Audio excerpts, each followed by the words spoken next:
Gujarat high court તરફથી આસારામને સૌથી મોટી રાહત મળી છે। આસારામના વધુ 3 મહિનાના જામીન મંજૂર થયા છે।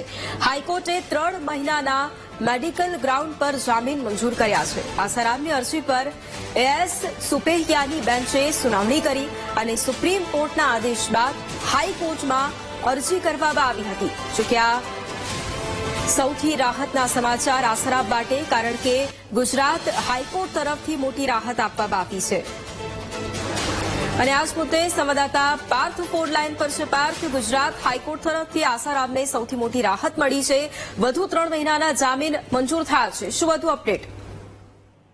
જી, ચોક્કસથી વાત કરવામાં આવે તો સુપ્રીમ કોર્ટ દ્વારા આસારામને 3 મહિનાના જામીન આપવામાં આવ્યા હતા મેડિકલ ગ્રાઉન્ડ ઉપર, અને તેઓને વધારે જામીન જોઈતા હોય તો હાઈકોર્ટમાં અરજી કરવાનું સૂચન સુપ્રીમ કોર્ટનું હતું।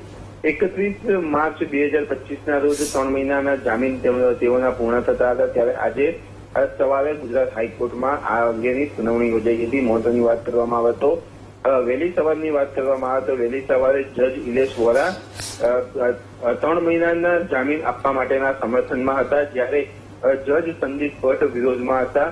આ જે સુનાવણી છે તે 2 જજની અધ્યક્ષતામાં યોજાઈ હતી, ત્યારે એક જજ વિરોધમાં હતા, એક જજ સમર્થનમાં હતા। ત્યારે નક્કી થયું કે ત્રીજા જજ દ્વારા જે પણ નિર્ણય આવે તે પ્રમાણે જ જામીન આપવામાં આવશે। ત્યારે આસારામની જામીન અરજી ઉપર એસ સુપેહિયાની કોર્ટમાં આજે સુનાવણી બપોર બાદ યોજાઈ હતી, અને તેઓને વધુ 3 મહિનાના જામીન અત્યારે હાલમાં મંજૂર કરવામાં આવ્યા છે। જી બિલકુલ, આભાર પાર્થ તમામ જાણકારી માટે।